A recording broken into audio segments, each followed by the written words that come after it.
Hi everyone, my name is Rachel Jones, and for my book talk I have chose to do Summer of the Monkeys.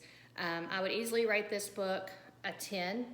The first time I read this book I was about 12 years old, and I read it with my aunt. We would read it about a chapter every night before we'd go to bed, and I just remember how hilarious I thought it was at the time.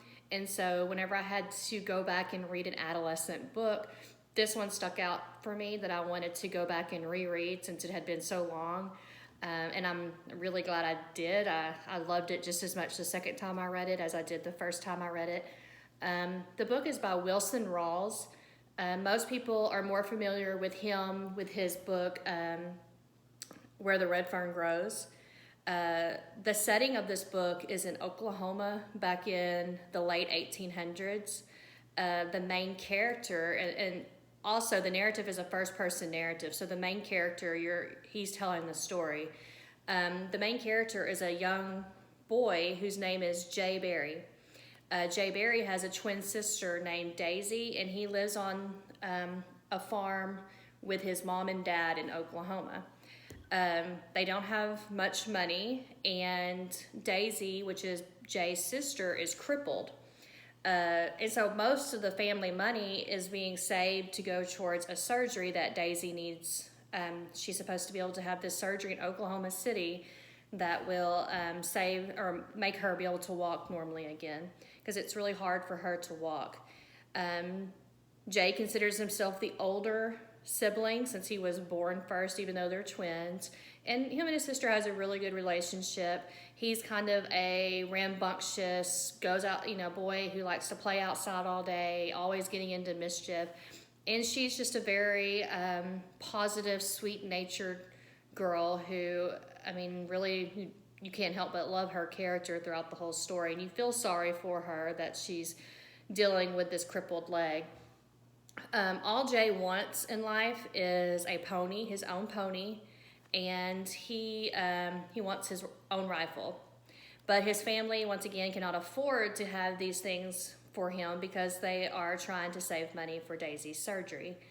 So one day the farm cow gets loose, and so Jay has to go and try to find this farm cow, and he's in the middle of the woods, and he discovers a monkey in the tree.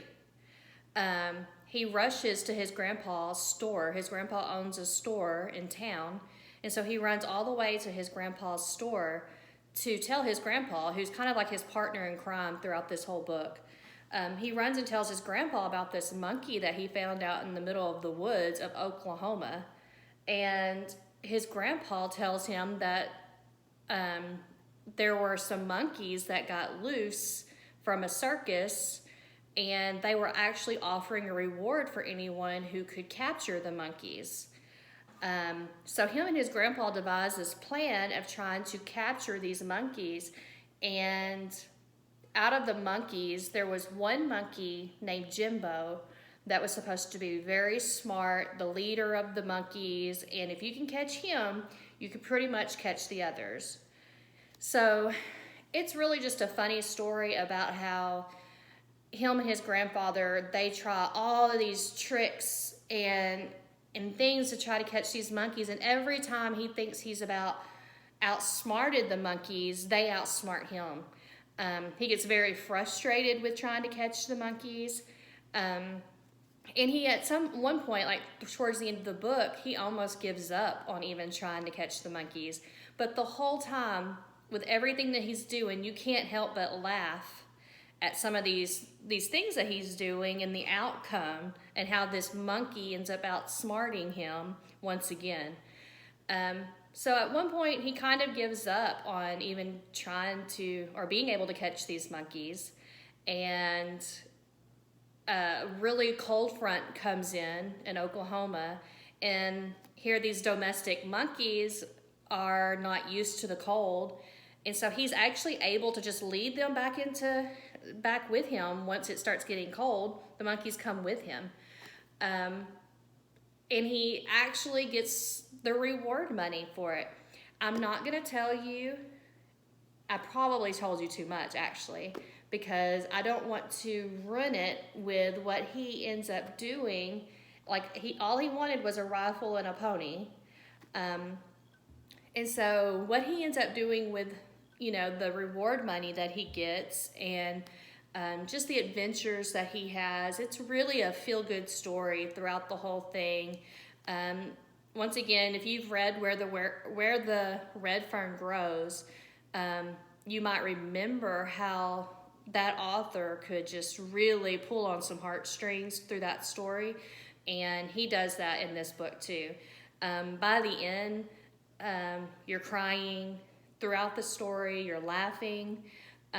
All in all, it's probably my favorite book from definitely from whenever I was a kid. This was the book that stands out the most for me, and I highly recommend you read it. And if you don't want to read it, maybe suggest it to one of your kids, especially if you have like a boy that is very outdoorsy, that's having a hard time finding something that he might enjoy. Of course, I was a girl and this spoke to me, but I mean, it would probably really speak to some of the boys in your class as well. Anyway, the book is Summer of the Monkeys by Wilson Rawls. Hope you read it.